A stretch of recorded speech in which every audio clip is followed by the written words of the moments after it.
Okay, Igbomina Entertainment is right here in Kwara State, Omu-Aran to be precise. It's such a beautiful day to be alive, and I am so excited to be here.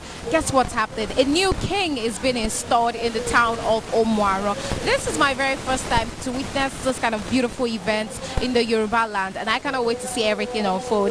Igbomina Entertainment USA is right here in Nigeria, Kwara State, Omu-Aran, to bring to you every exciting details, juicy information of everything happening here today. And we are in the Oba's Palace. All right, a lot of beautiful people, trooping in and out.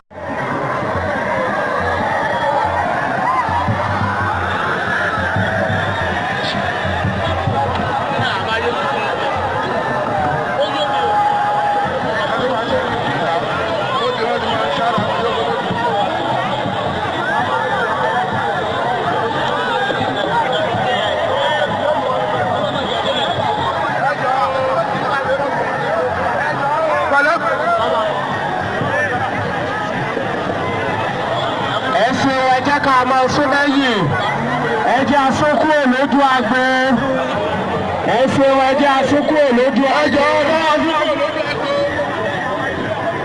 ẹsókú olójú agbe àwọn agbe ti ń bínú asókú olójú agbe ó ti tó agbe olójú agbe. Ó wù wọ́n Ọlọ́run sì kádàrá pé àsìkò tí wọ́n dé òní wọ́n fi gorí àpèrè tí wọ́n wà yìí ọlọ́ba tí wọ́n máa kó ẹ̀dá ṣe gbogbo. Ẹ káàsán o dédé àsìkò yìí. Ẹ jọ̀ọ́ kí lorúkọ. Orúkọ mi ni Joel Afọláyan. Báwo lẹ ṣe jẹ́ ní ìlú Omu-Aran? Ọmọ bíbí ìlú Omu-Aran ni mí, mo sì tún jẹ́ alukoro àpapọ̀ fún Igbomina Youth Assembly. A jẹ́ pé àwọn ọ̀gá wa la fẹ́ bá sọ̀rọ̀. Inú láti bá yín pàdé. Nípa ayẹyẹ tó ń ṣẹlẹ̀ ní Omu-Aran lẹ́ni, a rí pé inú gbogbo èèyàn ń dùn, wọ́n ń jó, àwọn egúngún ṣe tiwọn, àwọn women, àwọn men, children. Kí ni nǹkan tẹ́ lè rí sọ sí nǹkan tá à ń ṣe ní Omu-Aran lẹ́ni? Gẹ́gẹ́ bí ìlú tí mo ti wá tí ó jẹ́ ìlú Omu-Aran àti gẹ́gẹ́ bí ipò tí ìlú Omu-Aran wà ní àkójọpọ̀ ilẹ̀ Igbomina, ó jẹ́ nǹkan ìwúrí fún olúkálùkù àwọn èèyàn tí ẹ ti rí níbí ní ọjọ́ òní láti darapọ̀ mọ́ ọmọ bíbí ìlú Omu-Aran níbi ayẹyẹ fífinijoyè kábíyèsí Olomu tí ṣe ti ìlú Omu-Aran Oba Abduraheem Adeoti. Ọ̀dà, kí wá ní àwọn nǹkan tí ẹ̀ ń lérò tẹ́ fẹ́ rí lẹ́yìn tí gbogbo ayẹyẹ bá ti parí tán lẹ́ni? Kí làwọn nǹkan tẹ́ fẹ́ rí kí ọba tuntun wa ìlú Omu-Aran kí ó ṣe fún ìlú Omu-Aran? Ara àwọn nǹkan tí à ń fojú sùn láti rí lẹ́yìn ayẹyẹ yìí tí à ń ṣe ní ọjọ́ òní ó ní láti rí i dájú wípé gẹ́gẹ́ gbogbo wa ṣe mọ̀ wípé ṣáájú àkókò yìí ìlú Omu-Aran ó ti ní ìrírí ìdàgbàsókè lọ́lọ́kan òjọ̀kan. Lẹ́yìn ayẹyẹ ọjọ́ òní a sì ń fojú sọ́nà fún ọjọ́ tí ìjọba yóò gbé ọ̀pá àṣẹ lé ọba tuntun lọ́wọ́. Àkọ́kọ́ nìyẹn. Ìkejì ni wípé a tún fojú sọ́nà láti rí àwọn ìdàgbàsókè yìí tí ó lóòrìn tí ó ti kọjá gbogbo orí èyí tí a ti rí ṣáájú àkókò yìí. Ìkẹta tó ní wípé a tún fojú sọ́nà láti rí ìbáṣepọ̀ tí ó dán mọ́rán ju bí ó ti ṣe wà ṣáájú àkókò yìí láàrin àwọn lọ́balọ́ba ní ilẹ̀ Igbomina ní ìpínlẹ̀ àti ní ìpínlẹ̀ Ọ̀ṣun èyí tí ìlà wà ní inú rẹ̀. Ẹ ṣé púpọ̀ sà. Ẹ ṣeun. Kí ni àwọn àdúrà tẹ́ ní fún ọba tuntun wa lẹ́ni? Àdúrà tí mo ní fún ọba tuntun wa lénìí kò yàtọ̀ sí oríṣiríṣi àti onírúurú àdúrà tí ọ̀pọ̀lọpọ̀ ènìyàn ti ń gbà fún wọn. Ní wípé kí ìgbà wọn kó tù wá lára, kí ìlú Omu-Aran àti ilẹ̀ Igbomina kó mọ àkókò wọn sí rere, kí ọjọ́ wọn kó dalẹ̀. Wọ́n máa ń gbàdúrà kan wípé kí ẹ̀sìn ọba kó jẹ kó pẹ́, kí erùkẹ̀rẹ̀ kó gbó kó dokene. Tí erùkẹ̀rẹ̀ ò bá pọ̀ ló lè dokene, ṣùgbọ́n àdúrà tí a ń gbà òun ni wípé ipò tí Ọlọ́run ti fi wọ́n sílé ní Ọlọ́run jẹ́ kí wọ́n lò pẹ́ àti pẹ́ síwájú sí i. Ẹ ṣé púpọ̀ sà. Ẹ ṣeun gan ni. Ẹ káàsán sà. Ẹ káàsán o. Ẹ jọ̀ọ́ kí lorúkọ yín? Orúkọ mi ni Alátiṣe. Alátiṣe. Báwo lẹ ṣe jẹ́ ní ìlú Omu-Aran? Mo jẹ́ ọmọ bíbí ìlú Omu-Aran ní agboolé Gangu ní ilé Alátiṣe company. Bẹ́ẹ̀ pé Alátiṣe yìí ó jẹ́ orúkọ kan tó. Bẹ́ẹ̀ni, bẹ́ẹ̀ ni àbẹ̀tìjọba rí ni. bàbá wa ó jẹ́ èèyàn akíkanjú èèyàn nílùú tí gbogbo ìlú mọ̀ kódà gbogbo orílẹ̀-èdè ló fẹ́ mọ̀ ó jẹ́ akíkanjú ọkùnrin so inú wa máa ń dùn pé à ń jẹ́ alátìsí. kí ni ẹ lè sọ nípa ayẹyẹ tó ń ṣẹlẹ̀ lẹ́ni nílùú Omu-Aran? inú mi dùn ayọ̀ mi kún nítorí pé à ń jẹ ọba ìlú mi torí òjíṣẹ́ Ọlọ́run jẹ́ ká mọ̀ pé nínú kéèyàn nífẹ̀ẹ́ èèyàn ara àgbàgbọ́ ni so inú mi wá dùn pé a ti ń dájọ́ ọjọ́ pé Ọlọ́run dẹ̀ wá ka èmi náà kún nínú àwọn tí ó rí ipò ọba tí à ń jẹ lẹ́nu kí Ọlọ́run dẹ̀ mi ọba náà fún wa. Àmín. Ẹ jẹ́ n béèrè pé kí ni àwọn expectations ní kí ni àwọn nǹkan tí ẹ ń retí ní àti pé tí oyè yìí bá ti tí gbogbo ayẹyẹ yìí bá ti parí sí kí ni àwọn nǹkan tí ẹ ń fẹ́ kí ọba tuntun ìlú Omu-Aran Èkó ṣe. gẹ́gẹ́ bí ọba tá a mọ̀ pé ẹni tó nípò tó dẹ̀ ní connection oríṣiríṣi ni so ní àsìkò tí ó jẹ yìí à ń wá ìlọsíwájú Omu-Aran àwọn ọ̀nà wa ilé ìgbèbí wa ọ̀nà ilé fún àwọn òṣìṣẹ́ gbogbo ẹ̀ kó lo agbára ẹ̀ gẹ́gẹ́ bí ẹni tó ti ṣiṣẹ́ ní àwùjọ àwọn èèyàn pàtàkì kó lò fún wa kó jẹ́ kí gbogbo ẹ̀tọ́ wa kó tẹ̀ wá lọ́wọ́. mo gbọ́ wípé gbogbo àwọn ọmọ Omu-Aran ni wọ́n máa ń ní tẹ̀síwájú wọ́n máa ń jẹ́ ọlọ́lá àti ọlọ́lá báwo ni ọ̀rọ̀ yẹn ṣe.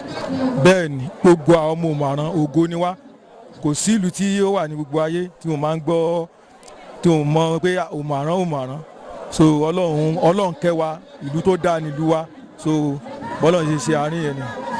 kí ni nǹkan tẹ́ ní sọ bíi wishes fún ọba tuntun lẹ́yìn.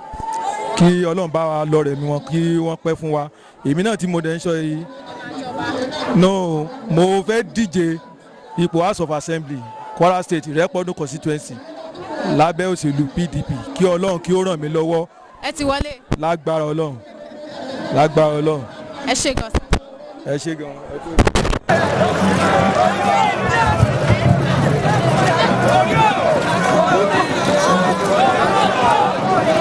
ẹ máa jáde lọ́nà ẹ má tulẹ̀ wọ ẹ̀yẹ̀wò bẹ́ẹ̀ máa jáde báyìí bẹ́ẹ̀ bá ti ń jáde ẹ máa lọ ẹ ṣeun ẹ̀yẹ nínú ẹ máa bá a gbé ẹ jáde láàfin wọ́n ti ṣe ìgbẹ́tọ́ lónìí nínú ẹ máa bá a kó wọn jáde ẹ dákun.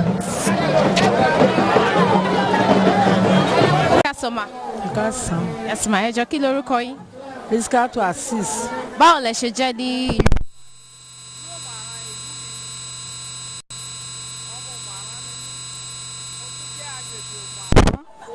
torí bẹ́ẹ̀ yàn bá nílé ìyá yóò nílé bàbá sọ̀rọ̀ mi ti yé yín ó ṣe wà nìyẹn. so that means ìlú yìí lọ bí yín sílẹ̀ dàgbà sí. ibẹ̀ mo wà gbogbo ọmọ tí mo bí inú ìlú yìí ni mo bí sí. báwo ni ó ṣe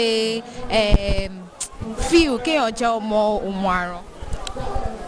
bẹ́ẹ̀ bá jọ ọmọ Omu-Aran wà òkè torí ìlú tó dáa l'Omu-Aran ìlú tó wà òkè ni Omu-Aran lẹ́lẹ́bẹ̀ẹ́ tù wá lára ọ̀rá àwọn yìí ó bá wa lára jọ pé gbogbo abáṣe wà kò sẹ́ni tí ò tí ì kọ́lé sílùú Omu-Aran. ṣé ti kọ́lé báyìí. bẹ́ẹ̀ ni lágbára Ọlọ́run ti kọ́ fún mi Ọlọ́run ló kọ́ kì í ṣagbára mi. ok ẹ jẹ́ ká sọ̀rọ̀ nípa ọba wa tuntun tí a fi sórí oyè. ṣé wàá rí ọba tuntun yìí tó wà lórí oyè lónìí ọba alálùbáríkà ọba tínú gbogbo ayé ń dùn sí inú oṣó dùn sí inú àjẹ́ dùn sí inú lẹ́bọ lóògùn dùn sí ẹ wo for example níṣẹ́ wà àwọn eégún àwọn olóró many people sí wọ́n ti wà ń bíbà lé ní inú wọn ń dùn ó fi wá fi hàn wípé ọba yìí ọba ayọ̀ ni ọba àtùnú ni ọba àdẹ̀ra ni fún wa inú wa sì ń dùn sí kí ni àwọn ọ̀rọ̀ ẹ̀tẹ̀ ní fún ọba tuntun. èmi kàn fẹ́ sọ nípa ọba ni wípé bí ìlú sí ọlọ́run yóò fún níwà tó dáa ìwà rẹ̀ ó dùn mọ́ gbogbo èèyàn nínú torí inú wa dùn sí kó náà wàá mọ̀ hùwà sínú gbogbo èèyàn ó fi mọ́ dùn sí dáa àti sọ bá àwọn ọba rere lọ́ba yìí ọba alálùbáríkà lọ́ba yìí àti sọ pé tí ó ṣe ní ọlọ́run jẹ́ kó lè ṣe dáadáa ọlọ́run wa ní jẹ́ káwọn kankan ẹ sí lórí ṣe discourage rẹ̀ tí òbí nílé hùwà tá a fẹ́ kó hù ọba dáadáa ni yóò sì bá wa lára jọ. ẹ ṣé púpọ̀.